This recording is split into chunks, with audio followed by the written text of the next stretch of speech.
Welcome to the Vintage Ballers podcast. I'm your host, Brad Carino. And on today's episode, we have Woody and Tom Stillwagon joining the show. Woody, Tom, and their late brother, Jim Stillwagon, grew up in Ohio, where all three excelled in athletics, becoming one of the most storied sports families in the state's history.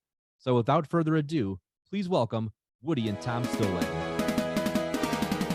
Well, I want to thank both of you for coming on the show. And, you know, obviously with your rich family history, the Stillwagon name in Ohio is fairly legendary. And the first thing I want to do is thank Gary Willitis for putting this together and connecting us. And he told me about you guys about a year ago. And, you know, I told him right away, I want to get him on the show. I'd love to talk to him, go back to their history.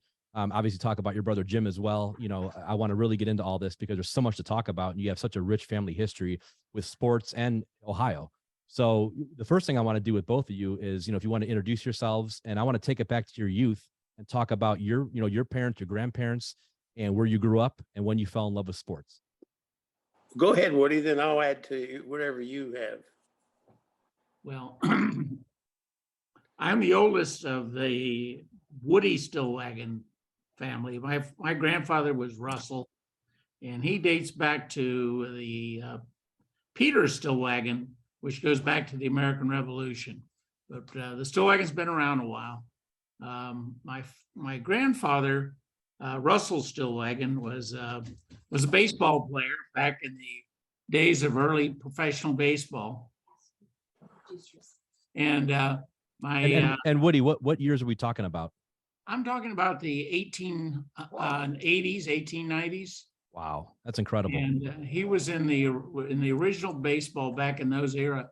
And it's kind of I can tell you some fun stories about the time. If you remember, if you look at pictures of old baseball players from way back when, they had large catcher's mitts.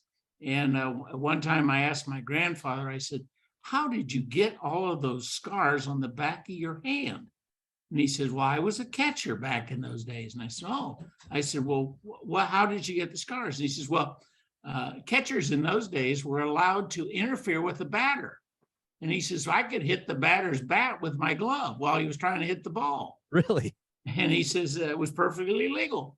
But he said the batters, he said they also could hit the catcher if they wanted to. So they may take a swing at the catcher's mitt just to hit the catcher, so to discourage him from interfering with the ball.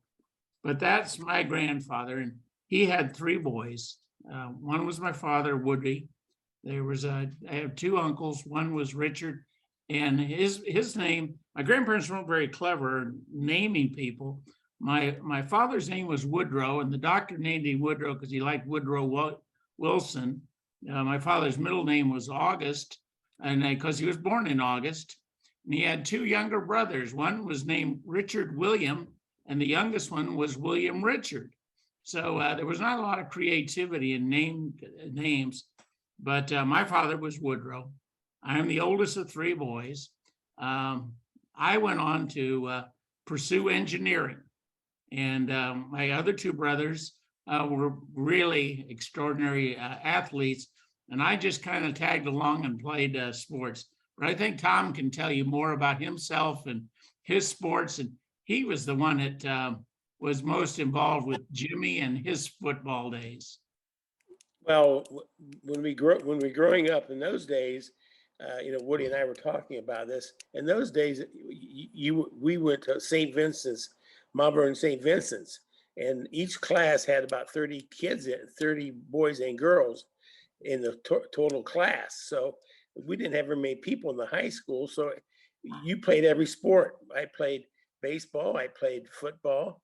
I ran track, and then I did basketball and track and baseball. And so everybody played every sport. It's not like today where you pick a sport out and you're with that sport all year round, lifting weights, running, or whatever it is. So, you know, your time was spent just during that season for each sport. So it's not like today where you really specialize in something. You had to specialize in everything in those days. So I played basketball, and I was looking. And I don't want to brag or nothing because I wasn't that great a basketball player. But I look back when I was a freshman. Linda and I, my wife, were looking at it, and they said you made all conference as a sophomore. hell, I can't remember that, because we played, in those days, every town was a little town, and we had a league like Amity and Bladensburg. These towns were about as big as 3 buildings, and they had a little school, and it was big rivalries. And Tom, But where was this? What are we talking this about? was What in area? Ohio. This is in Ohio, Central Ohio. Okay. And so everybody played all the sports. And then, we started football when I was in 7th grade. We never had football at St. Vincent's until I became 7th grade. And I have a photograph. I should, Linda, grab it. I'll grab that photograph where you talk to Woody and see if you can see it. But we got equipment from other schools. And so we had leather helmets. We had plastic helmets. We had no face mask, none. We had different jerseys, and that's what we practiced in because we didn't have anything. And then they got game jerseys, and we had a hell of a football team. I mean, we had some good, tough kids, and that's when we started football at St. Vincent's. And Jimmy had never played football either, and so I started playing football, and then as time went on, I played basketball, and like I said, I played baseball, and I ran track. And then football came about, and I played pretty good football. And Woody went on to Kenyon College, and he was there, and it's a very tough academic school. And Woody went there, and he did well, but he struggled a little bit. And my dad says, "Boy, if he's struggling, those other 2 guys will have a hell of a time." So I went off to military school my junior year in Augusta Military Academy. And Tom, what year would this have been? This would have been, what year would that be, Linda? 65.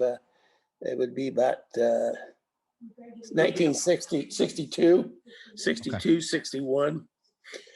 So I went down there and I played all 4 sports down there. And I started out in football, and then I did well in football. And I ran track. I played baseball, and I was I was the best basketball player because that's what we had at St. Vincent's. We were mainly basketball. So, but I wasn't tall or anything. But so I played football, and then my senior year came, when you go to military school, you run into a lot of kids from various backgrounds. You run into kids that are on scholarship. Actually, a college is sending them there to prep them up so they can they get their academics up and get in their school. We had like 7 kids get full rides at Auburn and all around. Wow. And Virginia Tech. So they wanted me to stay an extra year because I was just 17. Now, when I was 16, I played against Ferrum Junior College. This is the kind of competition we played. And the guy I played over was 21 years old. So Jimmy was the same way. So we were playing, when we were 16 and 17, we were playing against 21, 22, 23-year-olds, and then that's we a played. Huge difference. There's a hell of a difference. Yeah. Oh, yeah. So when I got to Miami, Miami gave me a scholarship. I went to Ohio University up here first, and they didn't get my film because our high school wasn't sending the film out because they wanted us to stay there. So I had to go to our competitor, and they sent the film. And Miami got it first, and so they offered me a full ride. So I went to Miami, and Bo Schimbeckler, actually Johnny Pont was my coach. I don't know if you remember Johnny Pont. I don't remember him. I definitely remember Bo. Well, Johnny went on to Yale the first year I was there, and that's the year they beat Purdue, and they were like 9-1. They had a great year that year, and Purdue was really tough. So anyway, we didn't know who was coming into Miami, and we said, I hope it's not this Schimbeck. We couldn't even pronounce his name from Ohio State. We hope it's not this damn Schimbeckler guy, and because he's a mean, And Pont always liked big guys. Bo liked strong guys and quick guys. So here Bo gets the job, and then I play for Bo. So I played every year at Miami, and I made all conference my senior year. I was academic All-American twice. And I started off, I thought, well, the guy in front of me was Tim Stein. He was 6'3", 250. And he was the heavyweight wrestler at Miami. And I said, well, Jesus, I'm a South. You couldn't play as a freshman then. You had freshman teams in those days. You couldn't play as a sophomore. I mean, as a freshman, you had to wait till your sophomore year. So I get on the varsity my sophomore year, and I think, man, this is going to be great. I'll stand behind this guy. He's a senior. Christ's first game, he gets stepped on, breaks his ankle, and I go in, and we were playing Marshall, and the guy that I was playing over, he didn't give a damn about nothing. He just wanted to knock your head off the whole damn game. And so from then on, I played the next 3 years, started every game at Miami, and I was a center. And then in those days, I played linebacker too, because I played a lot of defense in military school. So You played both sides? I played 5 games both ways. No kidding. At Bowling Green, and I coached after that, which is further down the road. And our players used to bitch because they had to be on the kickoff team or a punting team. This picture. Let's see. Where is that? You right there? Yeah. Well, that's that makeup team. That's a team. Oh, I got you. That's the first. No kidding. That's what we look like. I mean, these are like pictures out of the past. This is our first team at St. Vincent. So anyway, I played Tom, in Miami. Yeah. What was it like to play for Bo? And what was he like as a coach? That's what I was getting to. Bo was a great guy, and his best friend is Woody Hayes. I mean, everybody, they were rivals, but they loved each other. And so, well, anyway, I'll give you a story. Bo was a great guy to play for. He was tough. He was just like he was a fundamentalist. He knew how to block and tackle. And if you take a look at the Schembeckler type guys and the Woody Hayes guys, you look at Bobby Knight, he's out of that realm. The guy at Duke was out of that realm. The guy at Alabama was assistant coach at Ohio State. They're all the same. They're very fundamentalist. They know how to block and tackle, and they're really, when you play them, they'll run over your butt or they'll pass. They can do both. It's not all passing. It's not all running. They know the entire game. But Bo was a great coach, disciplinarian, and then I played all year on my college for him. Then I became a graduate assistant, and when I became a graduate assistant, my brother Jimmy was down in military school, and so he was well recruited, but they wanted him to stay there as well. So I told Bo, and I was a graduate assistant at Miami, so I told Bo, I said, you got to get my brother. So he actually flew him up from military school, which at Miami, it doesn't do very much of that. They normally get the local guy. So he came over and had dinner with us. And my mom and dad went down to see Jimmy play at Augusta, which is in Virginia, and they had a wreck one time. So I said, Mom and Dad, he has got to go to a place where you can go see him play, easily, like 6 games, he'll be at home. And so my dad graduated from Notre Dame, and my dad and Woody will tell you, he played baseball, and he's a letterman at Notre Dame. Well, he wanted Jimmy to go to Notre Dame. And it happens that the offensive line coach at Notre Dame was my offensive line coach at Miami under Schembeckler. He went on, became offensive line coach with Ara Parseghian at Notre Dame. So I said, we'll give Jerry a call. Jerry Wofford was his name, and we'll see if he can see Jimmy. Well, he didn't know a damn thing about Jimmy. So those were the days that, they didn't fly him out. They didn't even know who the hell he was. So Dad and Jimmy get in the car. Now they're going 70 over to Indianapolis. And, it was a terrible road. So they drive up, and it's about a 6-hour drive from where we live. And they got up there, and the graduate assistant met him. And he says, well, what's your name again? Jim Stillwagon. And he says, Jimmy was in military school, and he was a wrestler. Jimmy wrestled too. And so they said, well, let's go to dinner. So they had a hamburger, and the guy, he's a graduate assistant. So he didn't even meet Jerry Wofford. He never got to meet him, and he never met Ara. And the guy told Jimmy, he says, Jim, he says, you ought to go to a school where you can play. You're not big enough to play here. Jimmy says, what? I said, I can't believe he said that to him. And so Jimmy came home, and he said to my dad, he says, Dad, I may not be big enough to play at Notre Dame or any place, but nobody will ever be stronger than me. And we had a power rack in the backyard that I had when I played at Miami, and Jimmy could bench press easy 300 pounds as a high school kid. And so, he was a hell of a wrestler, and he was a hell of a, and he threw the shot put 63 feet, which wouldn't have stayed in Ohio, and it wouldn't have won Virginia. So he threw the shot put really far. So, he comes home and he was kind of dejected. My Notre Dame didn't even hardly talk to him. So I says, well, there's one more. I says, I know Lou McCullough at Ohio State. He's the defensive coordinator. We'll give him a call. And so they gave him a call, and they said, yeah, come on over. This kid from Mount Vernon. We were from Mount Vernon then. And he says, well, just come on over and we'll show you around. So, and I'm getting ahead of myself, but I'm telling you, this is some of the stories. So Dad and Jimmy go over to Ohio State, and they meet Lou, and they don't know who this kid is. They never seen film on him.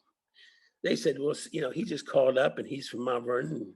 And Jimmy was wrestling then, and he had like a 18 and a half. I mean, he had a hell of a neck on him, and he had no, his hair, and his nose was all, he was a heavyweight wrestler.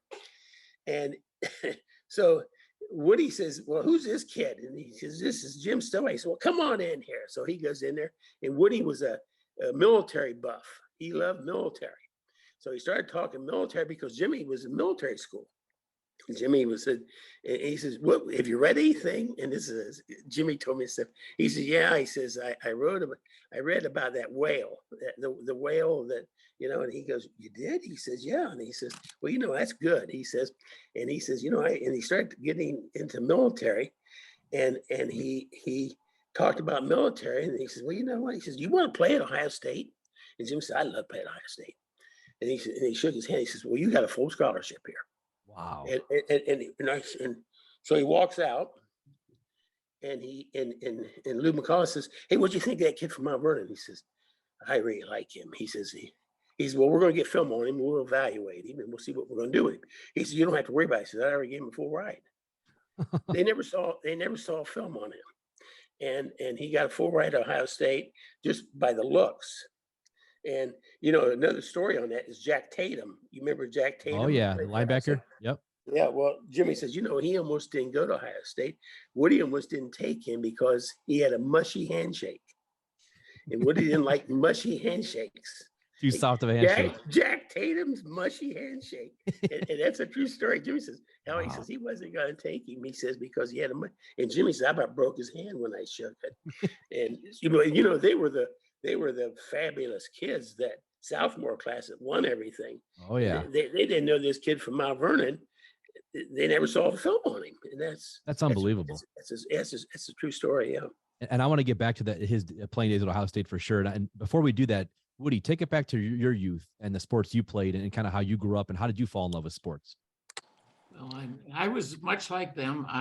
We did not have football in high school when I was there. We had basketball.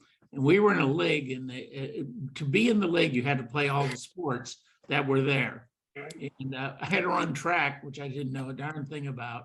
And then I played baseball, and they made me a third baseman. Well, it started to be the year that they put baseball into play. We had a flood in Mount Vernon, and the baseball park where everybody played was just demolished. It was gone. And so they set up a temporary baseball field in the outskirts of town. And I was a third baseman. And I'll tell you what, that was the worst. I mean, I was probably the worst third baseman there has ever been, because I'd be over on third base, and the first baseman behind him, there was probably 1.5 miles of flat field, and you couldn't judge anything. I threw more balls over that first baseman's head into the field. But I played the sports, and I went off to college, and I Kenyon, as he said, and they wanted me to play basketball. I'd played center in high school, and I was 5'10" if you stretch me out a bit. And we didn't have any tall guys, but what we did is our team we had 10 starters, and every game we played, we pressed the opponent the whole game, and every 4 minutes we throw a fresh team in at them. And we ended up having a season where we were 23-2 at the end of the year. We beat everybody, but we didn't beat them till the fourth quarter because by then they got so tired of running. And our coach was really smart. He would not let us, if we could, dribble the ball. He didn't want us to ever dribble the ball. And you say, why not dribble the ball? Well, so many people, when they play basketball, they hear the ball being dribbled, and they know where the ball is. But we would let them score a basket, throw the ball in, and never let it touch the floor. And so these guys would turn around, start running down the court and with their backs to us, and we'd pass the ball and go right past them, score an easy basket. And you do that 2 or 3 times, the other team, they call timeout. The coach says, hey, guys, you can't let them do this. You got to turn around and keep your eye on them. Well, most teams never practice running backwards. Well, by the end of the third quarter, those guys couldn't jump a quarter inch off the floor. Their backs were killing them. Wow. That's when we'd kill them. And so I went out for guard, and I was quick and I could score, but that was not my game. And I went on to engineering school, and I was a golfer. I played golf, and I was captain of the golf team. But I was in charge of a freshman dormitory. It had, which I called an animal house. It had 220 freshmen in there, and some very good soccer players. And we didn't have a goalie on the team. And the guy said to me, he says, we need a goalie. And I said, well, I don't know. He says, do you ever play anything? I said, oh, yeah, maybe. He says, well, why don't you come down and try out for goalie? And I said, I don't know anything about playing goalie. He says, well, come on down and look at it. So I went down, I looked at it, and the coach came over and he says, you played guard in college, didn't you? I says, yeah. He says, you're quick. I says, yeah. He says, could you play this position of goalie? I says, I don't know anything about it. And he says, well, we need a goalie. And at the time, the way goalies played, they played just like hockey goalies. They stayed in front of the net. Then they'd run laterally sideways. And I said to the coach, I said, look, I don't know anything about this game, but I'll tell you right now, if I play goalie for you, I'm going to get anybody who gets into that box and I'm going to knock their heads off. So I'm going after him. He says, you can do it. He says, do anything you want. Well, needless to say, I played goal, and my way of playing goal was so different that these other teams couldn't figure out what to do with me. And damn if I didn't become an All-American as a goalie. That's incredible. I only played 1 year, but I drive these teams nuts going after them because they had never experienced having a goalie come out.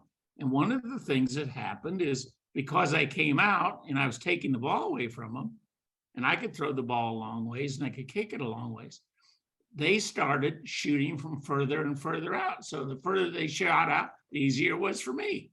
And it just kind of changed. Now you watch all the goalies, they all go out. But at that time, you never saw a goalie leave the goal line. I was the only one that did it because I didn't know any better. So being naive actually helped you out. It kind of gave you an advantage. Yeah. And both of you guys, who are some of your favorite athletes growing up and favorite teams when you were kids? Well, we in baseball, the old days in baseball were nice because the team guys stayed on the same team. The Cincinnati Reds stayed together, and my dad used to listen to Cleveland Indians, and I liked the New York Yankees in baseball. Football, we had the Cleveland Browns. They just started the Cincinnati Bengals, and basketball, we did probably Boston Celtics, the old days of the Boston Celtics, and that's mainly the main teams. It's getting back to what made Jimmy and us so I think we really worked hard as we grew up. I was in college, and Bo stressed weights and running and fast speed, and so we lifted weights all the time. So I built a power. I had my dad, who worked at Continental Can, he was personnel manager at Continental Can. They had these angle arms down there, and I says, Dad, can you make me a power rack if I tell you how to do it? And he says, sure. He said, I'll have it made. So we built a power rack in the backyard, and Woody said it was supposed to be where the barbecue pit was supposed to be because we had all cement back here. And so we dug the holes, and we put our angle iron up, and we put bolts through them, and we cemented them in. And so we lifted weights back there, and Jimmy was benching, he was benching over 300 pounds as a high school kid. And Crazy. then I was a center, so then we put up pipes, and we put a tire in the middle of it, tied it, and I would snap, and he'd be back there, and we'd have to snap 10 through the tire before we quit. Jimmy was a hell of a snapper, and I snapped every snap at Miami when I was there. And then when Jimmy went on with Ohio State, the city of Mount Vernon came out and put a telephone post in next to our telephone post, so he could have a shimmy thing, and he had a shimmy thing. Oh yeah, it looked like a complete workout, but that's what made him great. I mean, we really worked hard, and we worked hard on weights, and we worked hard on speed, and really concentrated. And Jimmy, Jimmy was the only guy that outran Jimmy when he played. If you bet on Ohio State when Jimmy was a sophomore, you would have made a fortune, because they were underdogs. That was a super sophomore year. They were underdogs every game. And the only guy, he said to me, he says, he outran everybody. He ran like a 4.5 40. Really? I mean, he was like a back. And the only guy that ever outran him, he says, was O.J. Simpson. And he says, Wow. O.J. can run. That's what he said to me. He said he got the Michigan State quarterback in the end zone for a safety. Leroy Keys played for Purdue. He outran him, but Jimmy was had a lot of speed, and he was strong. So that's what made him, the player he was. I mean, for a lineman to run that fast, it's incredible. Yeah, he was actually a middle guard. I mean, he could run as fast as the backs. You just don't see that very often. No, but we ran a lot. Now, we worked on gassers a lot. Bo believed in gassers, where you run and then you wait a minute and you run back, and we always, Bo's philosophy was, you would play for the fourth quarter, and then they would be on their asses, and you would kick the snot out of them. And that's what we did. But Bo was a great guy. It was some good old stories about Bo. Like I said, I was a graduate assistant for him too. One year we played Northwestern up at and that was my sophomore year, and Bo said, he says, you guys be down there at 10:30. Now, we wore red blazers then. Miami football players had red blazers with an Indian on we were the Redskins, and we had an Indian on the thing. So he says, you guys be down there at 10:30, and we're heading over the stadium. So, Christ, us sophomores, I mean, if you were a sophomore, you were down there at 9 o'clock, because, you'd be scared to death to be late. So my roommate and I were down there by like 10 o'clock instead of 10:30. And Bo comes in about 10:15 in the bus, and he goes, 2, 4, 6, 8, 10, 11. Bus driver, let's go. That's all we need. I went, Jesus, half the team wasn't even there. And he got the bus, and we went over to the stadium at Purdue. Oh no, Northwestern. It was Northwestern. And we get over to the stadium, and I'm looking around. I thought, Jesus, we don't have a team. And here comes the taxi cabs with all these guys with red blazers on. And boy, from then on, when he said 10 o'clock, they'd be there at 9 o'clock. It's the same That's a way. great story. Oh yeah. I never forget that. I sat there and I go, we had half a bus full. He said, all we need is 11. Oh, yeah. That's great. That is a great story. And what, like, oh, go on. Go on, Woody. Jimmy was one of the things he got into. They actually ended up making a rule. He was so strong. He was very strong upper body, and blocking kicks and stuff. He didn't try to block the kick. He just threw a guy into the kicker. And well, you remember Rufus Mays? I don't. He probably wouldn't know him. He played for the Bears. I'm sure my dad would know him, but I don't. Yeah, he was all pro and everything. Well, Jimmy wrestled. Woody Hayes gave a double sock award for the strongest guy on the football team, a double sock award, and Jimmy won it every year he was there. Now Rufus Mays was almost 300 pounds. He pinned him in less than a minute, but he was a hell of a wrestler, because in those days, Bo made all the football team in workouts wrestle. Oh, did he really? He didn't give a damn if you knew anything about wrestling. He wanted to toughen you up. And see, we had a lot of kids from Cleveland on, And Cleveland was a powerhouse. The whole city was a powerhouse in wrestling. So we go in there and Jesus, I never wrestled. And you just hold on for dear life and not get pinned, but it toughened them. Oh my God. Everybody had to wrestle. Yeah. Wow. So that was That's the old days. I love hearing those both stories. I never played the sports that they did, the contact with. One of my fun stories is that I was a golfer. And we were playing in I'm same age as Jack Nicklaus. Okay. And we ended up in a state tournament together for the high school thing. I mean, he beat the tar out of me. There was nothing there, but we ended up playing the first hole or round together, and got up the first tee. And by this time, Jack was pretty well known by everybody, and there was a media that was there, and they were, oh my goodness, and all that. Well, one of the things is I was long off the tee, as well as Jack, and we were playing at Ohio State Gray Golf Course, if I'm right. And when you get up on the first tee, over on the right-hand side, there was at least that time, a long line of trees. And the hole wasn't terribly long. It was like about a 370, maybe 380 yard hole, but it was a dog leg. So the real distance to the green, to take a straight line, was probably about 320 yards. And as I said, I was long. And one of the nice things is that we teed off alphabetically. And so Jack got up and he hit a ball, and he hit it out to the right, and he let it fade around or he hit it out to the left and let it fade to the right. And he was in a good position. And I was really surprised, because of this line of trees, if you hit the ball out to the right and you hooked it around it, you could get really close to the green. So I get up there, and that's what I did. And we started walking up the fairway, and I'd played with Jack before, and he said, I'm surprised at the shot you did. Really? I said, I'm surprised you didn't do the same thing. He says, did you know that line of trees was out of bounds? He says, your ball, 95% of the time you played the hole, was out of bounds. I never knew it. But then he went and he beat the tar out of me from there on. So, but that was my moment of fame with him. So it seems like a nice guy then.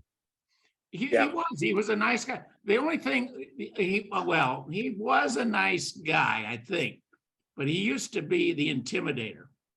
When we played high school golf, especially when you played up in Ohio, we were in Central, it was called the Central Ohio Golf League they had, and we played in spring. So you know how spring is in Ohio, it starts out, the sun's out, and then it gets colder and colder as the sun goes down, and the ground and everything refreezes. And we had, most of us guys who lived there probably had about 4 or 5 rounds of golf in before we started playing matches. And, not much at all. Well, Jack's father owned 2 drugstores at the time. I don't know how many ended up on, over in Columbus, Ohio.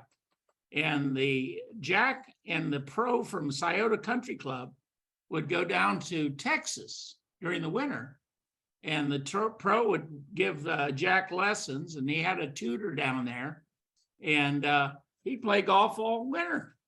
And so he'd come back in the spring, and heck, he was armed and ready to go.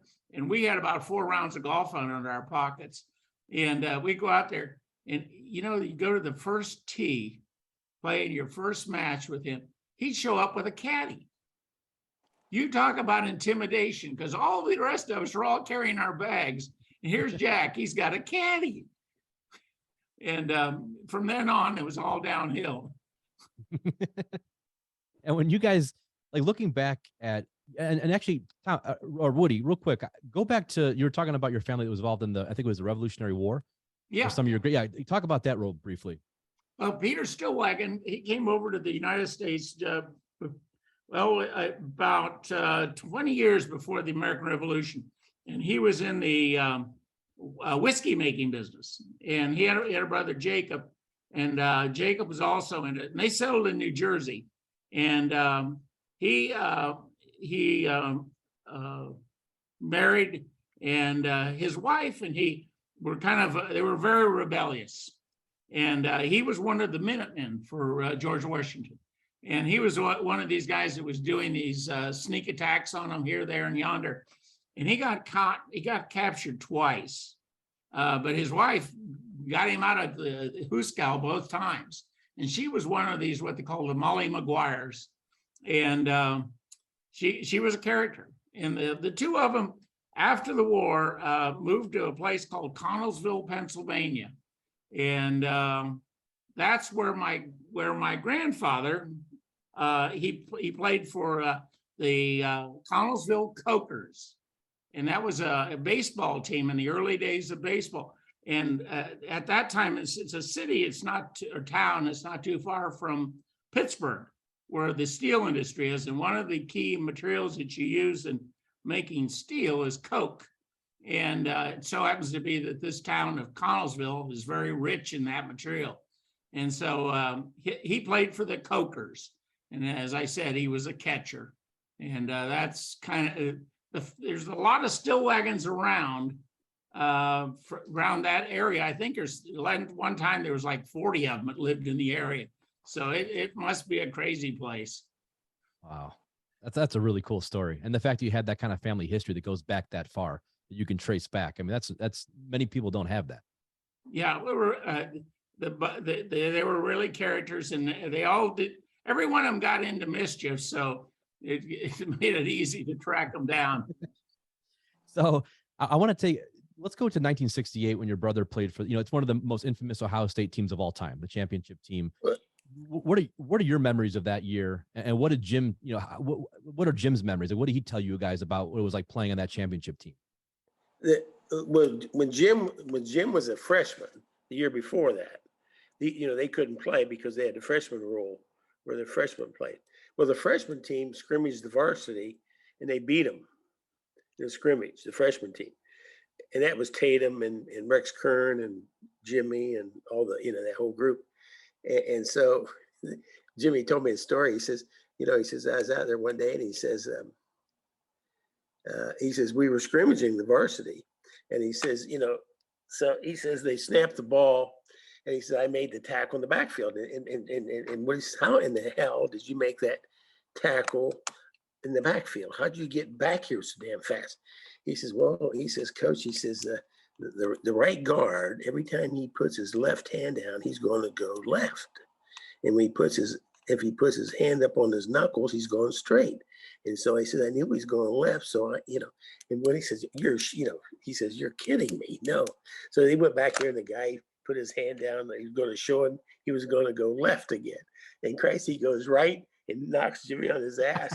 and when he says, now, guy, he says, don't you ever do that again. He says, don't ever go to that stupid stuff like that, But they actually beat the varsity. Twice they beat them.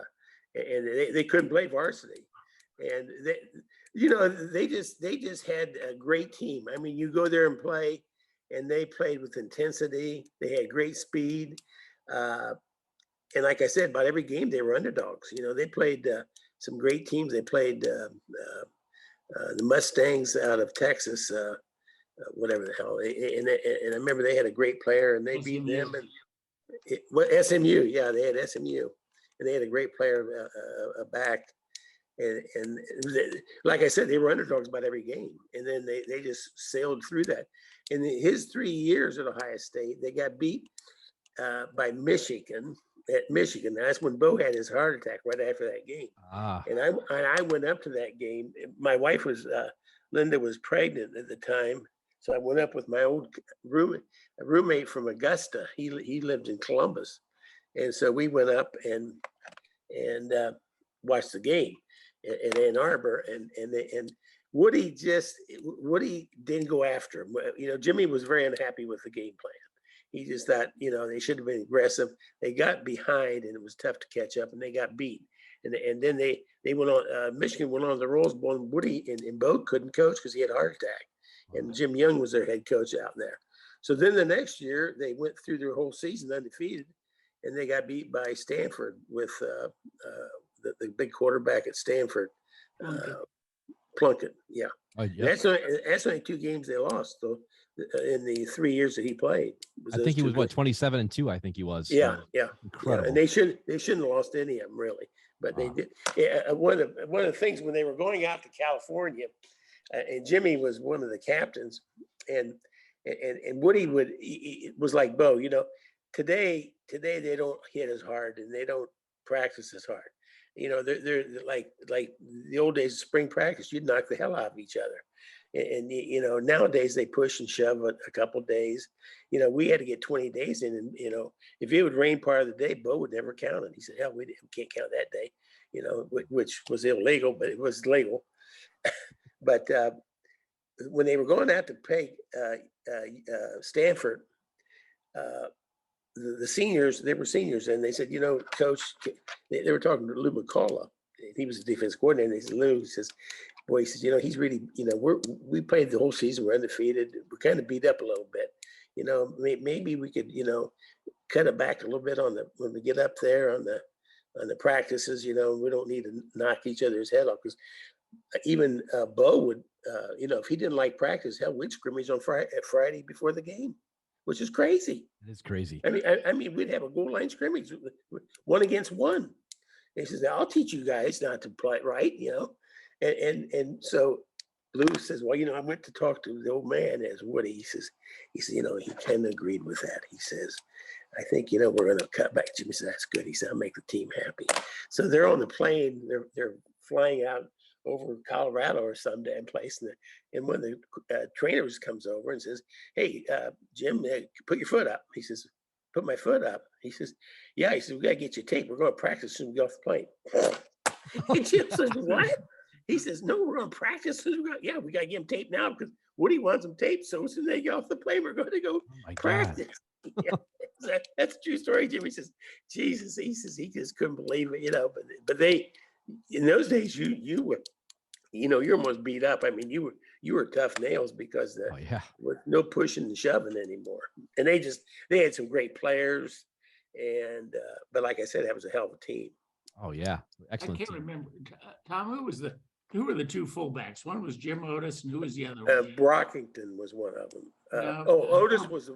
Otis was the main one. Yeah, and there was another guy. Well, Brockington was one of them too. He was a great big guy. Yeah. I know that one of the stories that when Jim was a freshman, when he was a freshman, the varsity team actually had a better season than most expected.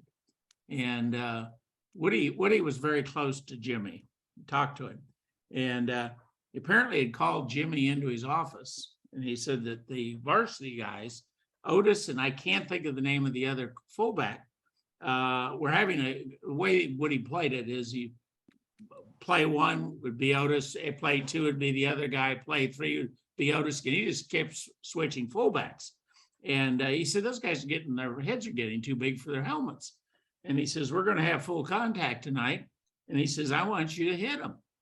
And so they go to practice, and Woody, for some reason, was being interviewed or something was going on. And Woody comes on the field, and there's an ambulance out there. And he said, what the hell happened? And he says, Stillwagon hit Otis. He says, I think he's got a concussion. Said, oh my God. He says, how about, and whoever the other guy was, oh, he says, we just took him away a few minutes ago. He says, Stillwagon hit him too. And apparently Woody went nuts and went over to Jimmy, and he says, you dumb so-and-so. He said, I told you to hit him. I didn't tell you to kill him, you idiot. he hit him. And what is, like, with Woody and Bo, what were some of the differences in their coaching styles? Not very much. Not very much. Both of them were no nonsense. If they liked you, they loved you. If they didn't like you, look out. But they were fundamentalists. They believed in blocking, and they broke it down into learning skills. I mean, I can remember on defense, they had and Tom, real quick, I don't mean there's a clicking noise I keep hearing. Is there? Oh, my pen. I got it. Okay, yeah, no, it's just. Yeah, I'm sorry. No, it's okay. The way they taught the defense is they taught you You move on movement. You deliver a blow. You fight pressure. You find the ball and you make the tackle. And that's the 5 ways you do it. You don't find the ball first. You move on movement. You deliver a blow. You fight pressure. You find the ball. You make the tackle. And that's the way they taught it. And if you made the tackle, you've been blocked, because you got to deliver a blow. You got to fight pressure, because they're going to try to block you away. And the same way in blocking, everything was fundamentals. And that's the way Bo was, and they didn't put up with they were hard. They were tough. They were tough. Bo was a great guy. He came to Miami and he was a tough guy. He's gonna be a Woody Hayes. I'm a tough guy. And so I'm sitting there. And it was winter. It was like November, and we were in our last games. It was colder than hell out. It was like snowing a little bit. And Bo goes out and we look over there and we're freezing our asses off, and he has a t-shirt on, and the coaches are there, they got like a sweatshirt on, and he says, no, he gets let's get up here. He says coldness is a state of the mind. If you think you're cold, you're cold. If you think you're warm, you're warm. It's warm out here. And we all look at him, and his arms were like red, and so we thought, he's crazier than fruitcake. And so we practiced that day. The next day he's out there, he's coughing. He has a great big jacket on. That was the last time he ever did that. That was a true story. Oh, that's a great story. Woody Hayes did that crap. He's I went out with my, t-shirt on. You see Woody Hayes in a snowstorm, And another story about Woody Hayes was Jimmy, he had a Barracuda. A Barracuda was a Nash. A Barracuda is Plymouth. What? Okay, yeah. Yep. Yeah, and the seat on the passenger side was broken, so the thing would lay back. And Jimmy, Woody loved Jimmy, and so Jimmy was he'd be practicing, and Woody said, Jimmy, he says, you wait for me. He says, I'm going to ride over to the meal, the training table with you. And Jimmy said, oh, Jesus, everybody thinks I'm going to be I'm brown nosing him. And so Jimmy says, I had to wait for him. And he'd get in the car and he'd lay down, because the seat was down. And they drive over to the meal and did that every damn night. And another story, he says, then there was a gas shortage, and he wanted to tell them he should be walking. And so this was in the middle of winter, and they said that he lived in Upper Arlington, and he walked to work, which was, maybe 3 miles or whatever. And Christ, they said he came in one day and he says that he had snow on his hat that high. It was snowing like hell. It looked like that's the way they were, though. He and Bo were just, they do the damnedest things, and you just laugh. But that's just them. That's the way they are. It's like Bobby Knight stories. Is like all those guys. They're really great guys, but they like doing that because everybody talks about them. It's state of mind and all that crap. It's funny. I had Phil Bova on the show, and he was the one who actually Bobby and I threw the chair at back in 1985. Yeah. So he was the referee. So he was on the podcast talking about that. It was really interesting. And when you look at Bo and Woody too, what are something about both of them that the general public wouldn't know that you guys know about, having known them? Well, one of the things that I know about Woody, I know that Jimmy had a couple of times that this happened. It was in the afternoon. He stopped in to see Woody in his office, and when he went in, Woody was acting a little strange, and he had something down in his lap, and he was sitting there, and whatever it was, Jimmy talked to him about it and went on his way, and he was just thinking that was really strange, and they went to practice, and after practice, Woody gets the team together. He wants to read them the riot act. That practice just didn't go right. They just did everything wrong. It's the stupidest thing. And he had that Ohio State hat, took that hat, pulled it off, and he says, he tore that hat to shreds. He says, then I figured out what he was doing. he had a razor blade and he was in there cutting all the strings in the hat. So that when he tore it apart, he said, you're sitting there and you look at him and think, my God, he is mad. He did the same thing. He says, oh, Woody, a lot of these bowl games and stuff, they give him watches. He said, well, I saw Woody Hayes destroy more watches, but never one of those. He said he'd go and he had, that was his other little trick. He'd throw the watch at the floor and stomp on it. And he was just so mad. He says, yeah, it was some nickel dime watch, but he says he was a drama guy. They film all the practices today, which, we didn't do in those days, but we would film some passing games and so on and so forth. So we built this stand.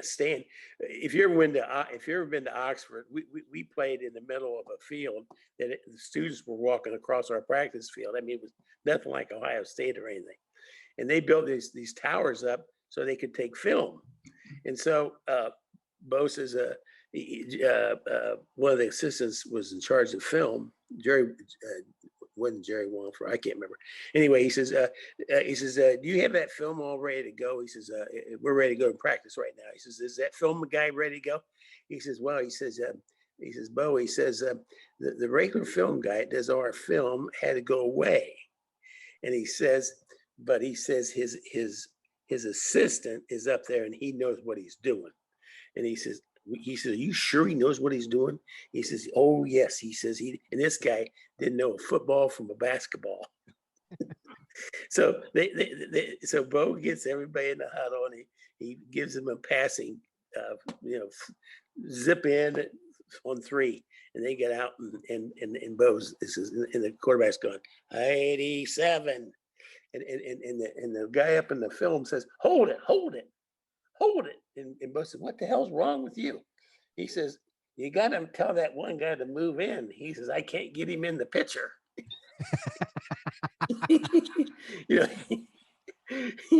And Bo threw his clipboard at him. And then another one, only other story, and I'll quit telling stories. We had a kicker, and Woody could always, a kicker is very important. And a kicker, if he gets hurt, if he hurts his arm, he can't kick. Why is that? Because it throws his timing off. It throws everything off. When he hits, if he hurts his neck, he can't kick. If he hurts his shoulder, he can't. And Woody always, and Bo always thought a kicker should be tough. They should be in the middle of the battle and they can do it. But really, you keep the kicker out and just let him kick. Yeah. And so we had this kicker, and I can't remember his name, but anyway, it doesn't matter. And so at the end of practice, we go through the kicking, field goals and extra points. And so Bo says, okay, let's kick. Where's the kicker? Get over here. Let's get going here. And so he comes over and the guy kicks and misses it. He says, what the hell have you been doing the whole practice? He said, you should never miss one of those. He says, Coach, that guy on the left came too fast. He says, he rushed too fast. Both threw the clipboard at him. And then it's a true story. We're up at Ohio State watching Jimmy play. And I said, and this guy's name, it was McKnight. I can't remember his name. I said, well, hell, that's the same guy we had at Miami. And he says, yeah, he transferred from Miami. I said, oh my God, that's the guy that Bo threw the clipboard at. And he kicked off and he screwed up at Ohio State too, because I was at the game. He missed a couple points. And it was a true story too. But they were all like guys that stuff you remember, like Bobby Knight, like throwing the chair. I mean, these guys they had story after story of, and you loved them to death, but they liked doing that on purpose too. Stuff. I mean, they, I mean, to have a family that knew both of those guys back then. I mean, that's, again, not many people would have stories like you have. It's a very rare thing. And their friendship, Tom and Woody, like the friendship with Woody and Bo, not many people knew about that. What was that like? I mean, what did you guys know about that? I think they were very, very close. I know Woody came to Miami when they honored Bo and he spoke for him. And then I think when Woody was sick, he was up there. They were very, Bo was his assistant, at Ohio State, and they were very, very close. They had the same philosophy, but they wanted to beat each other. There was a great rivalry, but they truly loved each other. I mean, and Jimmy and Jimmy was real close to Woody, and I was real close to Bo, and but it was like a family. But everybody said, "Oh, but they hate each other." They really didn't, because they respected each other, really. And Woody, take us back to your other relatives who played, I think, basketball and golf at Ohio State. Yep. Yeah, my Uncle Dick. Well, he was tall. He was How like tall was six, he? He was like 6'2" or 3. Okay, yeah, back in those days, that was real tall. Yeah. He was tall. Yeah, he went to Ohio State, and he was a starter at Ohio State as a freshman. Yeah, he was good. This is back in 1940, and they had a so-so team. Turned out that the other 4 starters on the team were all seniors. And so the season's over, they're having a few beers together or whatever. And they said, we've such a good team. And it looked like, it was already war in Europe. And it looked like somehow, some way, the United States was going to get into the war. And they were saying, we ought to all go into the military together. We've been such a good team. And they decided that they'd all try out for the Air Force. Well, they all went and took the test. My Uncle Dick was the only one that passed. He ends up in the Air Force. And he ended up being a trainer during the whole time. And it turned out that General Curtis LeMay, who ended up being the head of the Air Force, he was a neighbor there in Mount Vernon. And he kind of took my uncle under his wing. And so my uncle went through for 20 years in the service, ended up retiring as a general. And he had a great life. And his son, we visited them at an Air Force base down in Barksdale in Louisiana. And he was same age as us. Yeah, but he was a big boy. He was a big in high school. Yeah, in high school. He was a big boy. And it turned out that the Air Force had youth programs, but they had a restriction on size, and he was too big. And he was very much into himself, and he didn't want to go to the pool. He didn't want to. And his mother said, "Hey, you guys, can you help?" And we went out. We got him a bathing suit. We went and grabbed him and threw him into a bathing suit. We're going to drag him off to the pool. He went nuts. And he said, "Look," he said, "I'll tell you what, if you guys can find a sport that I can play and nobody, I don't have to get in with a lot of people, I'll do it." Well, Tom and I were golfers. So let's go play golf. Well, the first time he played golf, he broke 50. Well, wow. the story behind that, though, is Woody and I, we always had to pay for golf. And here he's on Barksdale Air Base, and he has his hell of a golf course, and he can play free. And we go, "He can play free?" And said, "We're going to teach you how to play golf." He turned out to be quite a golfer. He was an amateur champion in Florida. Was he really? Then he went up to Ohio State, and he was right behind Tom Weisskopf on the team at Ohio State. They had four great golfers on the team. And what years would that have been? That would be like 64, 65, something like that. But he was a hell of a golfer. Well, then go ahead, tell him, Woody. Go on. He's Top Gun. He's a Top Gun. Oh, I didn't know that. You didn't know Dick? No. Oh shit! So Dick, he joins the Air Force, and I don't know how that happened because his dad was in the Air Force, and all the other guys went pro in golf except him. Well, he was a hell of a golfer. So he goes in the Air Force, and Dick is just like his dad. Dick's real quiet, didn't say very much, and so we went to watch Top Gun with Tom Cruise, and we go over to his house, and he's Top Gun. He was a Top Gun. Wow. And you never knew that? Well, I never knew that until we got over there, and he would never talk about it, And I look up, and there's these big trophies and plaques and all this stuff in his room, and I said, "Linda, he's a Top Gun." He just saw Tom Cruise. he never said a word about. Wow. He's real quiet. But he's a hell of a golfer, a great guy. But he was a Top Gun, No kidding. Yeah. I didn't know that. You didn't know that? No. Yeah. And what did you guys, so after college, and all three of you, going into later, what did you guys do in your careers at that point? I'm an engineer by training. I have a couple engineering degrees. However, my career was such that I never really got to be an engineer. I always ended up being somehow involved with trying to make things work. I spent most of my career in senior management. I was the director of operations or vice president of several large companies where I had 42 plants around the world. And I used to travel to plants and visit them. My daughter was born in Brazil, and our son was born in Indonesia. Really? And had some excitement in a couple of places. I happened to be in Iran during the overthrow of the Shah, and I was one of the targeted persons to be assassinated for his birthday. He was turning 60 at the end of October 1978, and I was one of the guys targeted to be assassinated. And we had been held by gunmen in Brazil that had killed everybody. And before we went to over there, and I told my management, I said, look, I'm not staying around for this. I want to get out of here. Well, my boss had come over and he was basically telling me, look, you can go back to the States. He says, it's be on your dime. And he says, when you get there, you want to have a job. But that night we were supposed to go out to dinner. And at the time in Iran, there was a curfew. You had to be off the street by 9 o'clock. And so we had reservations at 7.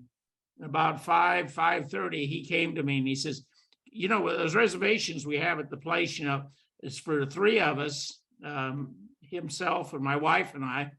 And he says, could you increase it to 5? And I said, sure. I said, who are the other 2? And he says, well, it's our joint venture partner and his wife. And so I said, well, I went home and I told my wife, I said, could you call them and get the reservations increased? And she said, well, who was it? And I told her. And she said, well, we can't go to that restaurant. She said, the joint venture partner and his wife are really shy, quiet people. And she said, but the place we're going to is really noisy and a lot of things going on. And they just won't talk. She said, we ought to go someplace else. So we decided we'd go to the French restaurant, which was very nice and quiet. Picked up my boss, took him there, and he was not very pleased, but we had a great night. And about 2:30 in the morning, I get a call from the embassy, and it said, Mr. Stillwagon. I said, yes. And they said, Mr. Stillwagon. I said, yes. Well, it turned out the people who got our table at that other restaurant were killed. There was a satchel bomb under the table. And so I dodged a bullet there. And next morning, I picked up my boss, and he was very apologetic. And he says, it was really nice that we went to a place that was so quiet. And then I told him how quiet it was. He told me taking back to the hotel. He said, good luck to you. Don't worry about it. Anything that I told you yesterday, he says, you'll be taken care of.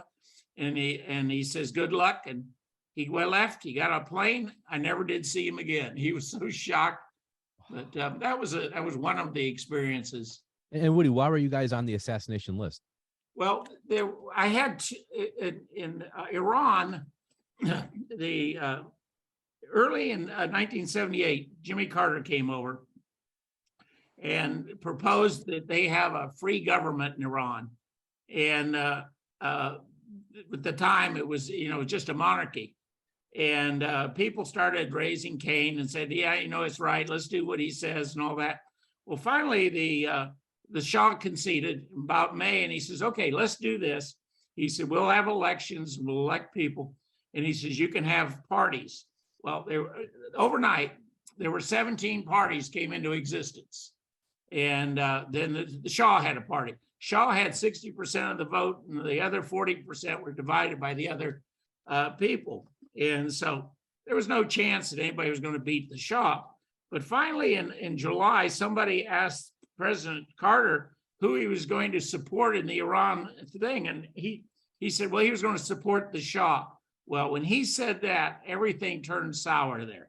And everybody went on strike and the borders were closed and everybody was running out of material. Well, I was the management of a company there for International Nickel. We had 2 plants. We had about 5,000 employees. And what we did is we bought our competition out. And so I had all the material that we had and all the material they had. Well, Iran was one of these countries, if you didn't have the materials, you couldn't make anything. And everything was imported. Well, I was one of the few companies that was still able to produce products while this was going on. And as a consequence, I was undermining the effort of these people to overthrow the Shah because they'd see my people, and I had 5,000 of them every day going to jobs and things.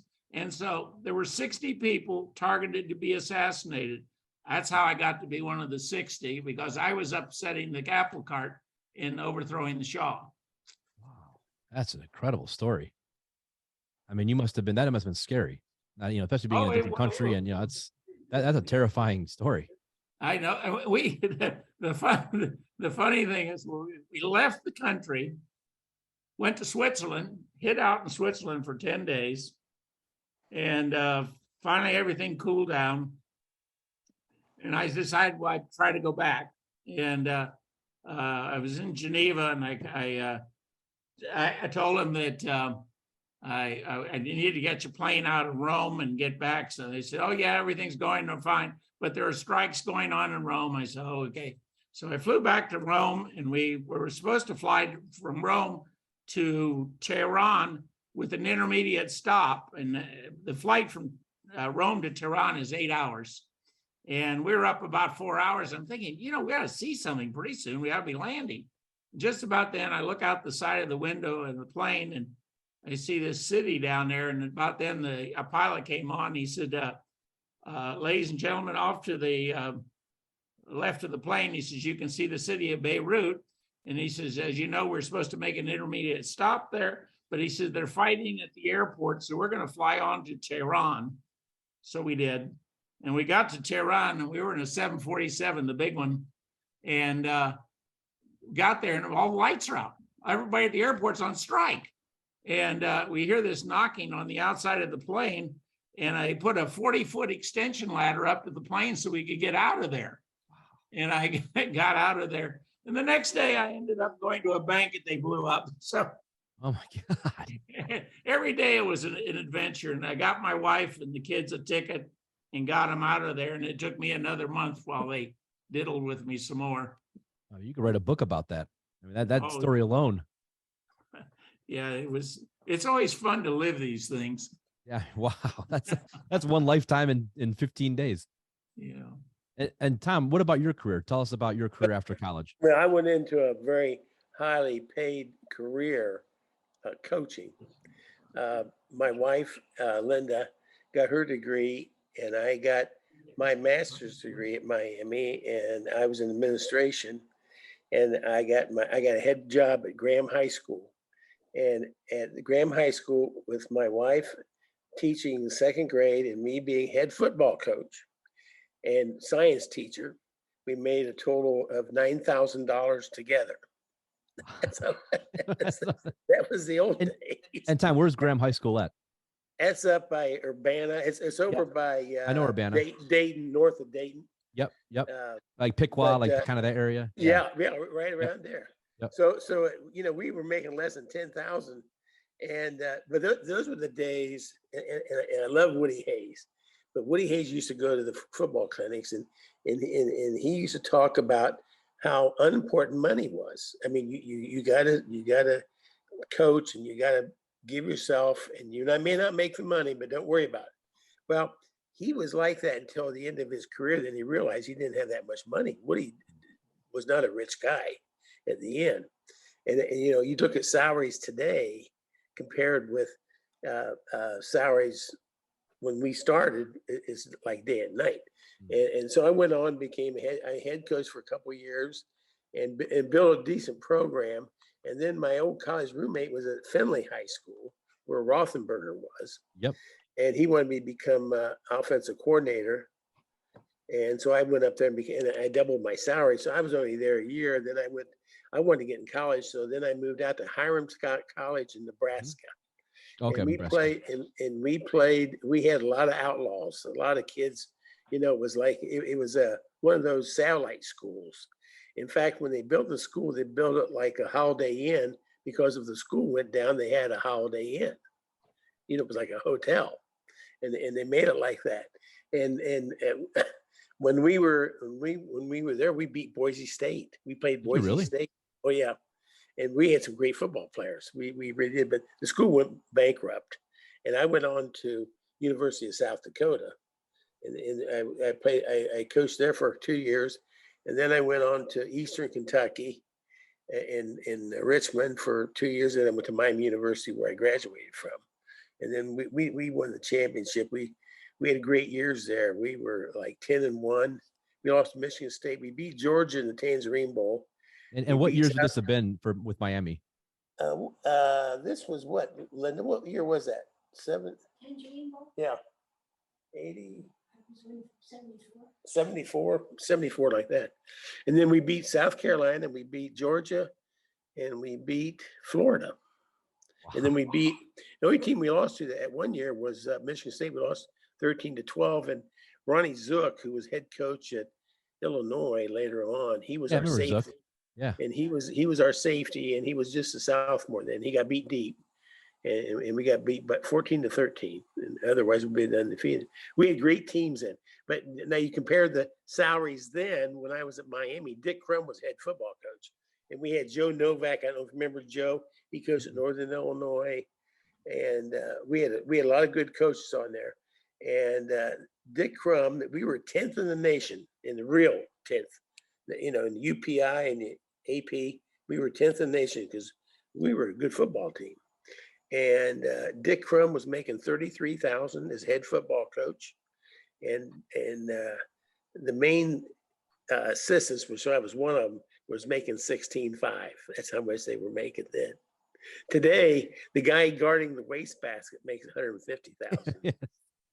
Seriously, Dave McClain, which was another guy that coached these guys. He was we got to know him up in Wisconsin. He was head coach of Wisconsin. And he's the one that really turned their program around. Used to be when you go to a Wisconsin game, the first half people would watch, and then the second half they did a thing called body passing, and they passed students around. And there was a cheerleader, a guy called the Portage Plumber. He was about a 6'6", 260-pounder that dressed up like I don't know what. But he used to come down, and it was just a party. Second half was a party. Nobody paid any attention to the game. And Dave came up, and he was visiting with us, and he was saying, if he can do anything at all, he wanted to make it so that people come see the game and stay for the second half and watch it. But he told me, he says, one of the things that really changed coaching and salaries was when Woody passed. Woody left the coaching, because Woody had this idea that coaches were members of the faculty, and they shouldn't really get much more than the faculty. And so a lot of these coaches around the country, they have these teams and stuff, and they thought, well, we're bringing in a lot of money to the school, the stadium, we're filling it up, and we should get paid more. And but the school would come back and say, hey, look at Woody Hayes over here. This is what Woody Hayes did. And look what he's done. Have you had a record like Woody's? And they would say, no. And he said, well, you're not going to make more than Woody, and this is what Woody does. And he was keeping the lid on salaries for coaches. He hurt Fred Taylor too, the head basketball coach. That's when they had Jerry Lucas and that whole gang, and they went to the NCAA finals. And he wouldn't make any money either. So money was not being made during that time. And then so I had 4 kids, and it came time, I stayed in coach until the day I died. But making $16,500 a year was just pretty tough. So I went with Jimmy, and we were going to do a program in Canada for the Canadians because they don't get paid for coaching. And we went up there and we tried to get in the government. We worked on it for about a year and it just didn't go. So then I came back and I went work for Champion Athletic Wear. And I What'd you was do with there? them. I was a salesman and I had part of Ohio.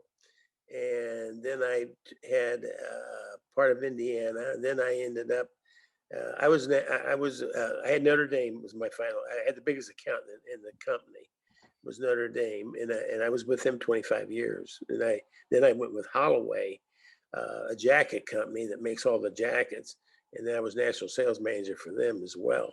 So yeah, I got into selling the sports goods, but it was just too bad that salaries weren't good. I stayed in coaching but at the time there was just no money in coaching. I mean, guys, and today it's ridiculous. I mean, Oh. The Georgia coach makes $933,000 a month for the next 10 years. That's his monthly salary, $933,000 a month.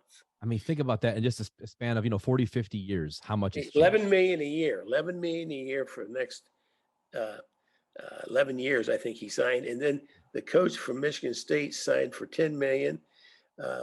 Kelly, who left Notre Dame, I think he was only making about 4 million at Notre Dame, and he's making 10 million at LSU now. But it's just ridiculous, and it's just ridiculous. I look for football. The super conferences are going to ruin football. I mean, this Big Ten with USC and UCLA. Yeah. It's going to ruin the game. It's ruining the game. I mean, and then you can transfer. I mean, I was watching basketball last year, and I was watching Chattanooga, and they were like in the top 15 teams or 12 or whatever, and their 5 starters were all transfers. I mean, hello. I mean, I'm sitting there going, these kids are just and then you're automatically eligible. In the old days you had to sit out a year, and now you just transfer. And I remember watching a couple of years ago, Alabama had like 8 guys in the first round drafted. Yeah. And one of them was the center. And they said, well, whatever his name was, I can't remember. And he says, well, he's drafted like number 8. And he says, well, he was captain at NC State last year. I'm sitting there going, this is crazy. Yeah, it's definitely a lot different from even 25 years ago. It's a lot different. It's a minor league for NFL. If you it is. Make it in NFL, you go to college, you transfer around, you can make $500,000, or so if you're good, and with the big schools maybe. And what do you guys think of the competitive landscape in college football, especially? And college basketball is a little bit different because it's a one and done tournament. And it's a little bit, there's some teams get knocked off, but like college football, it seems like it's the same. And I love college football, just like you guys do. But it seems like it's the same 4 or 5 teams every year, and no one else really has a chance. It's going to get worse. It's going to be SEC versus Big Ten. That's it.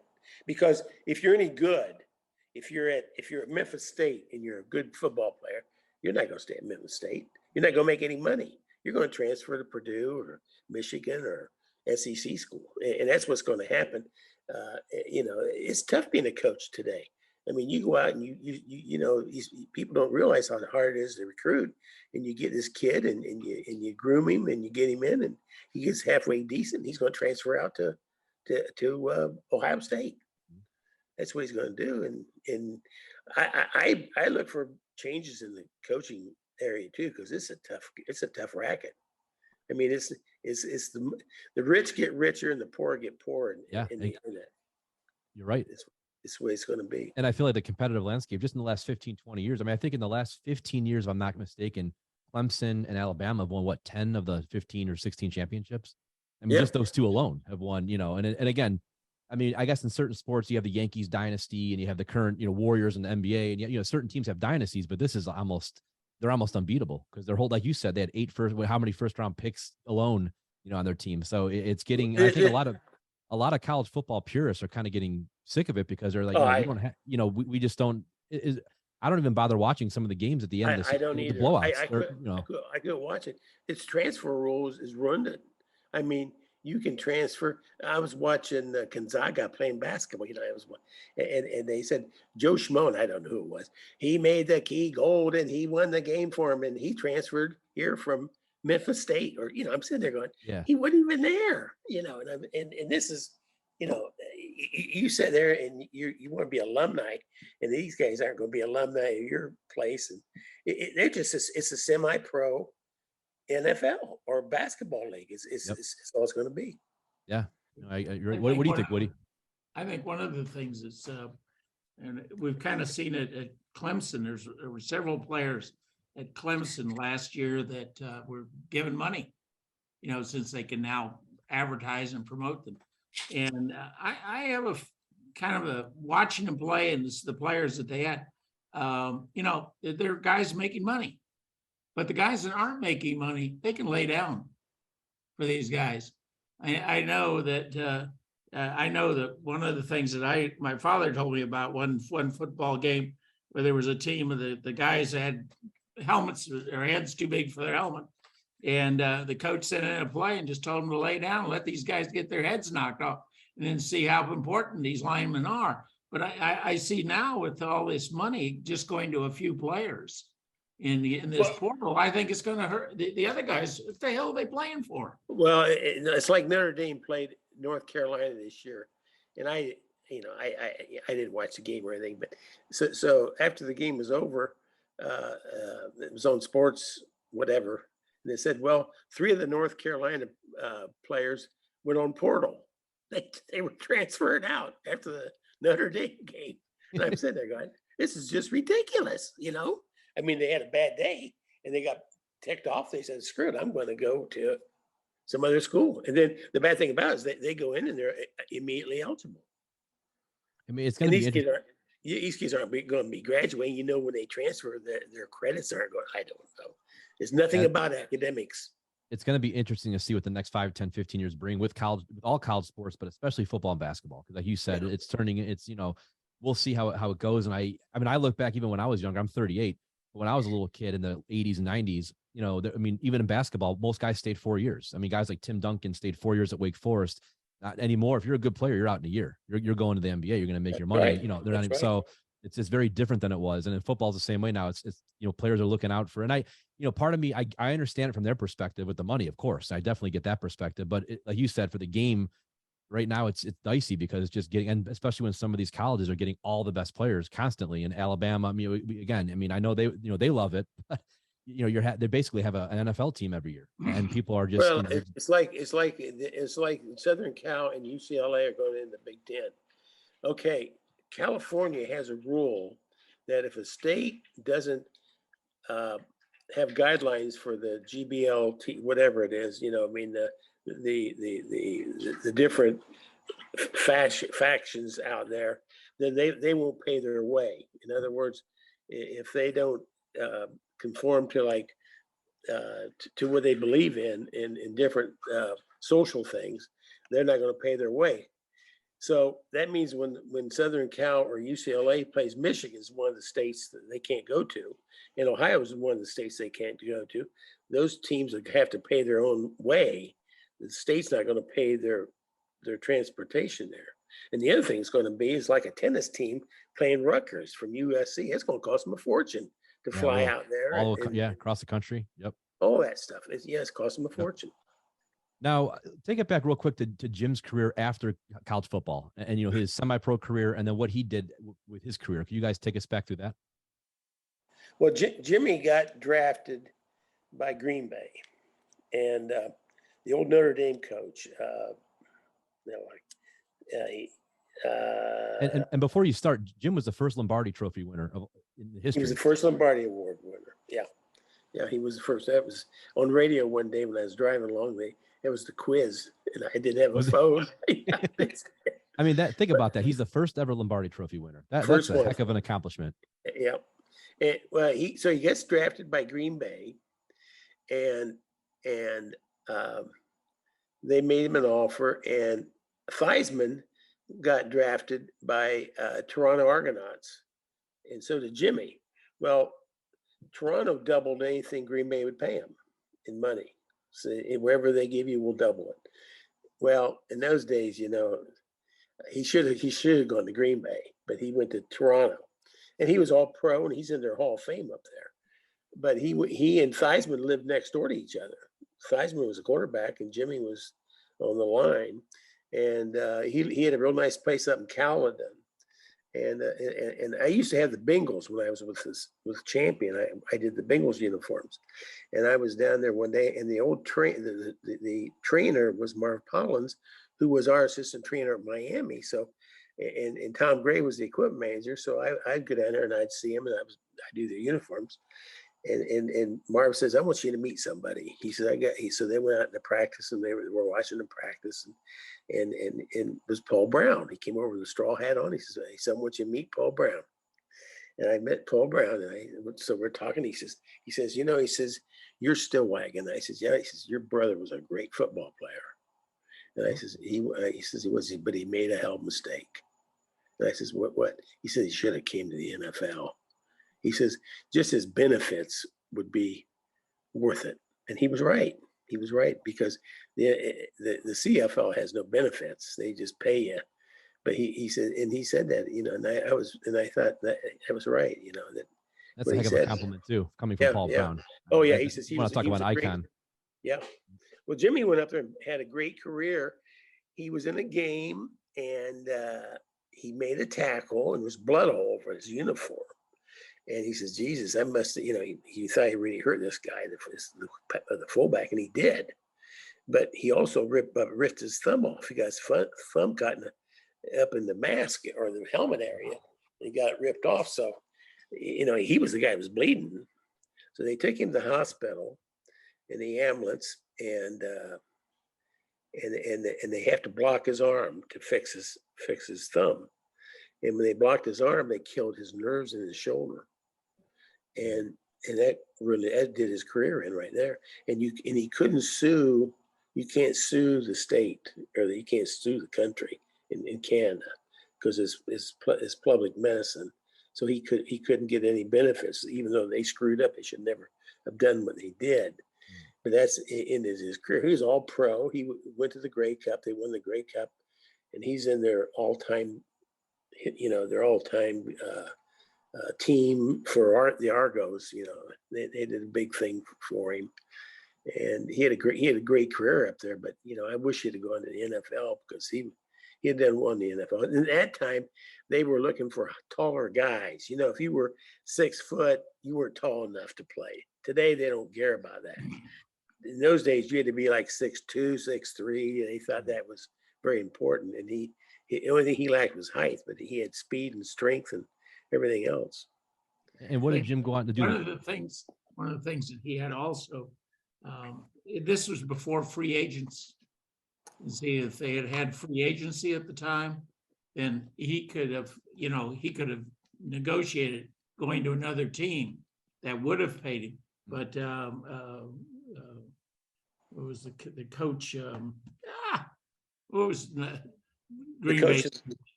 Oh, he was at Notre Dame. I can see his face. I can't remember. Not Lou Holtz. No. Before him. No. Okay. He won the national championship there too. Oh God, half my cousins went there. I should know this. He became the head coach at Green Bay. You mean not Vince Lombardi.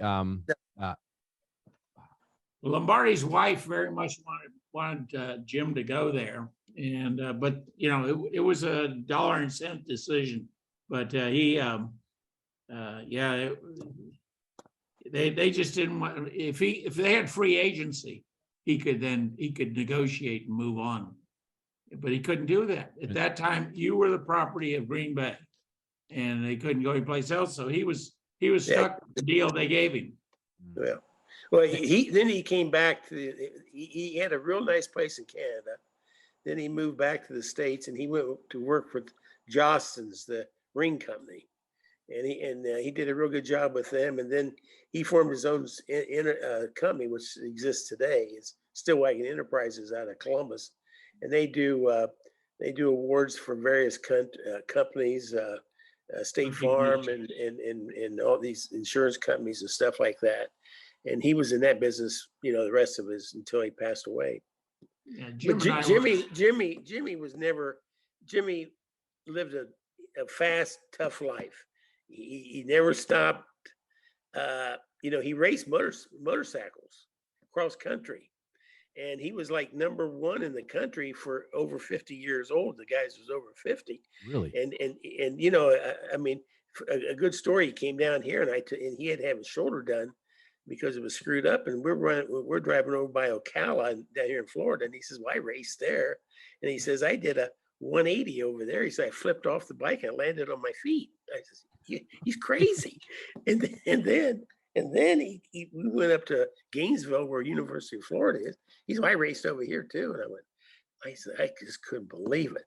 But one night we were down here. We're down here in Florida, and it was raining out. It was cold, and here comes Jimmy on his motorcycle. He had a BMW motorcycle, and he says, "Well, I had a meeting down in Tampa today, so I just drove my motorcycle from Columbus, Ohio, down to Tampa, the day before to go to that meeting." And I said, "Jimmy," I said, "Well, you're going to stay at night?" I said, "Oh, no, I got to get home."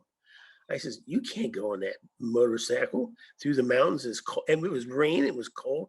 He's, "Oh, hell." He said, "That won't stop me." And he had his, great big helmet on and this great big stuff. And he went on home that night, went through the mountains in the rain. And I mean, I'll tell you what, he was a tough cookie. He was a tough cookie. From Tampa to Columbus in one night. And one night when in In a rainstorm. well, when we went up to his funeral, when he passed away, my wife and I were coming back, and we were going through Atlanta. It was raining and cold, and we had to stop in our car. And I says, he did this on his motorcycle. He's, but football was tough on him, but motorcycling really hurt him. He lost his spleen. I mean, those guys are crazy. Those guys, cross country guys. I mean, the equipment he used to wear, I mean, it was like battle gear. I mean, it was great big things that come up over his knees, and and these guys, I mean, they fly through there, hit trees, and it's crazy. When he lost his spleen, it was a dirt bike he was on, and he was racing through the mountains, and he went off a cliff, and he landed in a valley, and nobody knew where he was.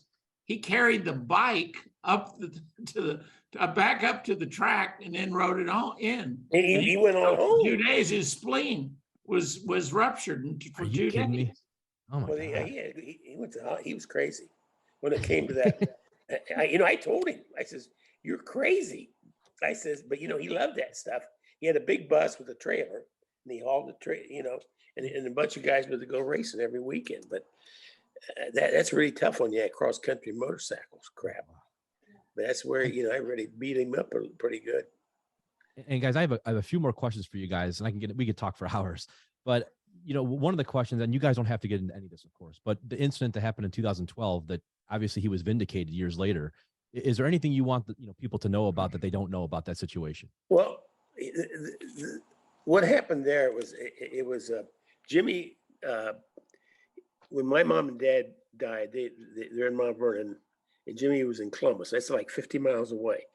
And so Jimmy paid for flowers on their gravesite.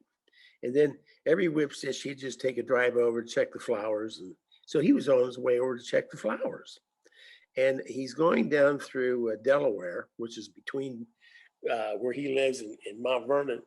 And this guy was there, and they got in the road rage thing. This guy was drinking, and he was on drugs.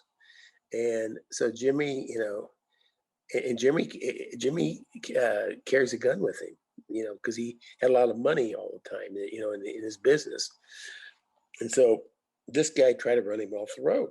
So Jimmy and this guy had a Dodge Hemi truck. And so he tries to run him off the road. So Jimmy goes to the store and wants this guy to go on and get away. And so Jimmy waits about half an hour and gets on, and guy's waiting for him. And so they got in an entanglement, and the guy, Jimmy got in some trouble because of the gun involved. And the guy was drunk. And in fact, when they were testing the guy at the hospital, he left, and he was completely drunk. He had a whole 12-pack of beer he drank, and plus he was on drugs. Well, anyway, in the end, he goes through this lawsuit, and he wins the lawsuit. And it was major. It was millions of dollars that he won, but it really hurt him too because it was stressful for him. But it was a bad situation that really affected his health, but he was in the right, and he won all the battles, and everything came out well from this physically, from the financial standpoint, because it was a multi-million-dollar settlement for his wife, and but it was a bad situation. I mean, I can't imagine the stress he was under. I really can't. Actually, one of the things that's so discouraging about this is he said this was kind of a road rage thing. It wasn't that Jim was just riding down the road, and this guy tried to run him off the road. Yeah, he tried to run him off twice. And he actually lost control of the bike, and he was off on the side of the road. And a car pulled over, and there was a guy and his son, and they asked if he could help, and he says, "Well, could you call the police and tell them about this guy? He's driving erratically, and he ran me off the road." So they did. He went up the road a little while further, and this guy showed up again and ran him off the road. And this time, a lady came by, and she was trying to help him, and he asked her to call the police again. Well, as Tommy said, he ended up at this gas station, and they end up having this confrontation where he used his gun to shoot out his tires and shoot the truck. And but Jim, had this story to tell. And he said, this guy's done this twice before, and he told the police and everything. And it turned out that the police had record of those calls, and they were holding him aside. And it wasn't until he got the lawsuit where he won substantially, that it was revealed that they did actually have the records that were called in by these two independent people, that had occurred and what had really happened. And that was the important thing. But, it was one of the things is his notoriety and the being arrested, it's very hard to erase that black mark. Yep. But he was not the person at fault. And there's been, there was substantiation of that with these other calls. And it was a sad, and actually I think it did more to hasten the difficulties he had with his heart and everything else. Because he was under stress, tremendous amount of stress. Yep. And what is when you guys look back at Jim, what is your favorite memory of him? Well, when I went to the funeral, all the Ohio State people were there. The basketball players, everybody was there. And we sat down, and they just loved him. Jimmy was what you call a great guy. He's a Woody Hayes, Schembechler type guy. He's just the kind of guy that you just like to be around. He was fun. He was smart. He did things. He was active, and he was a hell of a guy. And I think that just, Linda and I, we just can't believe he passed away, because we really miss him, because we had a good time. He was a great guy. One of the things that I've told people, I said, the three of us, Tom, Jim, and I cannot think of a time that we really had any kind of a disagreement, which other than we might be arguing about some petty thing, but we were very, very close. And Jim and I, we did business together, and Jim and I, we had a favorite brother to pick on, Tom. Tom was of the three of us. He was the hypochondriac. And give you a story. One time, Jim had been to the doctor, and Tom and Jim both have had shoulder replacements and all these different parts replaced. And Jim got home, and he called me. He says, Woody.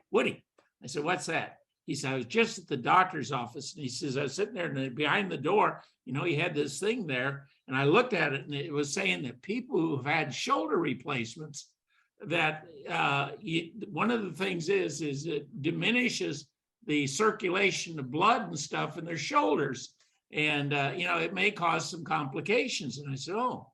He says, well, I'm going to call Tommy. And I'm going to tell him that. And I says, now you call him in about 3 hours. So he called Tommy. He gets him all fired up. And so then 3 hours later, I call Tommy. He says, Tommy, did you talk to Jim? Did you hear? And hell, we get Tommy going for about 3 days. He just stirring pot. And yeah, that was one of our greatest fun things.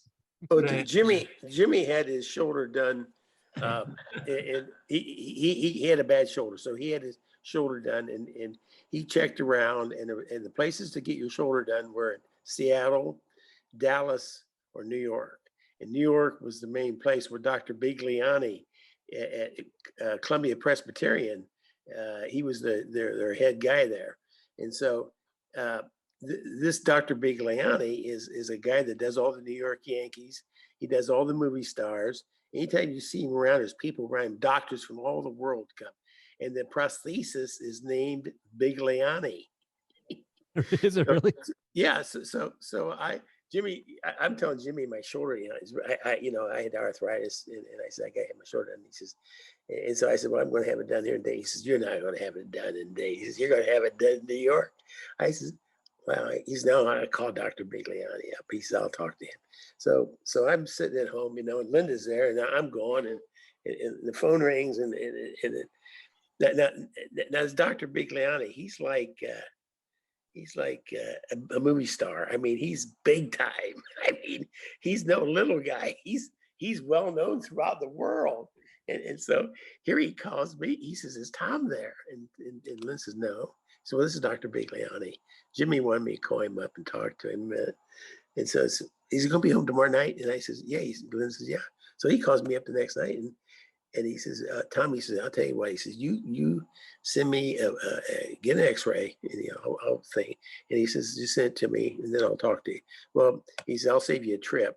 So he says, you definitely need it replaced. Just come on out. And so I went out to Columbia Presbyterian, and he did it. And when I'm out there, here he did Elizabeth Taylor's shoulder. The guy that was down there taking X-ray, he said, do you know who that guy is you're dealing with? I said, I don't know. He says, Jesus. He says, he is #1 in the world. He says, they fly him all over the world. And he says, I mean, you're just lucky you're in hell. I says, well, my brother does. My brother, he and Jimmy were good buddies. And that's who did my shoulder. And he looks like Danny DeVito. He's a real little guy. Small little Italian guy. Yeah. Yeah. And the first day, he had my arm up over my head, and the people in Dayton couldn't, because I went to rehab when I got back in Dayton. They said, we just can't believe this shoulder, But he did my shoulder in the year 2000. That's how long I've had it. So, but Jimmy's the one that got me there. And then ironically, Jimmy had a bad shoulder right before he passed away. And there's a Dr. Wright at University of Florida that does reverse replacement. So if you ever need a shoulder replaced, Dr. Wright's the guy you got to see. He's one of the best in the world. And so Jimmy flew down here, and I took him over, and Dr. Wright did 2 of my shoulders. He did this one twice, and then, but he's world renowned too. So we kind of exchanged that. But Jimmy was just a tremendous, fun guy that we really miss. He's a good guy. We used to go up to Michigan on vacation as a family, and we're very fortunate. All of our children are very, very close and friendly with each other. I mean, they're constantly in contact with each other. But we would go up there and go fishing, and Tom, Jim, and I, and we'd go out, and we had this little aluminum boat with a motor on the back, and we took a couple of little plastic chairs that they had there on the beach, and put them in the boat so that we didn't have to sit on those benches in this little aluminum boat. And Jimmy always wanted to run the motor, so that was it. Jim was running the motor, and Tommy, he was up in the front. He was in the bow, sitting in the front, and I was sitting in the middle. And I don't know what, we go out and we just have more fun laughing and telling tales to each other. And so we started out there talking. And Tommy started laughing so hard that he fell out of the front of the boat. Well, he's a big guy. So he falls out of the boat. What does the boat do? It pops up. Jimmy's in the back sitting on a chair. He flips out of the boat. And so now they're both out of the boat. Well, the boat then did a kind of a corkscrew turn or something, and it throws me out. And fortunately, we were trolling really slowly, and here we are with our fishing poles chasing after the boat and swimming. We get in, and our wives look at us and say, where in the dickens have you guys been? Because we were all drowned like a bunch of rats. But we had been out fishing and having fun. It's like a comedy movie scene. That's when the 4 horsepower was a big engine. Those days. Oh, that's a great story. I'm just picturing this in my mind now. All the 3 of you falling out within seconds of each other. Yeah. That is great. And I have one last question for you guys, and I ask every guest this question, and I want you both to answer. When you look back, when you're looking back at your lives, what do you want people to know about the legacy of the Stillwagon brothers? I think that they were all good guys. I compare them like with the Woody Hayes and Schembeckers of this world. They're just well liked. They're great people. You don't hear anything negative about them outside somebody that really hates them for some reason. But we try to help people. We had good families. We try to raise the kids the best way we can. We're disciplinarians somewhat, and we try to help people, and we enjoyed each other. The family. We all grew up, and in fact, my wife is from the same town I am. I mean, we lived 2 houses from each other our whole lives and got married. So she's like my sister, all my life. But we just all loved each other, and we were really family people, and we always looked out for each other too. I would say one of the things I think all 3 of us have done is we have really made a major effort to help people be better. I know that I've had a very, very large organization, and I'm very proud of the fact that many of those people have taken on very successful things.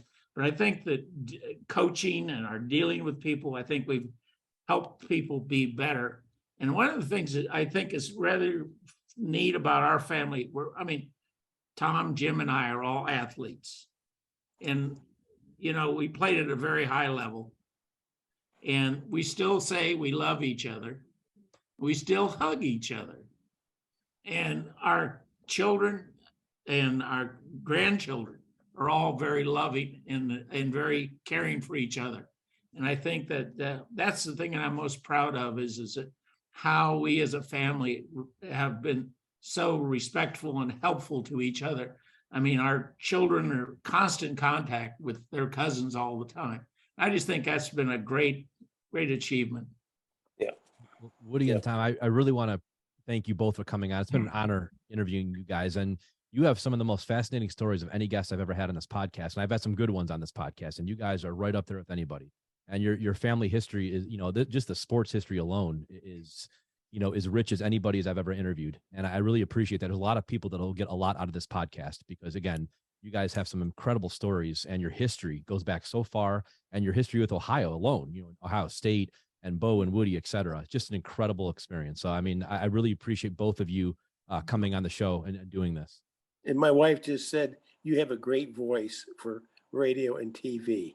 Tell her thank you. Thank you. That means a lot. She's a 30-year teacher. I tell her I appreciate that. Okay. Well, thank you both so much for doing this. Well, it's been fun. Thank you. Thanks, Woody. Thanks, Tom. Thank you, guys. Thanks. Bye. Bye.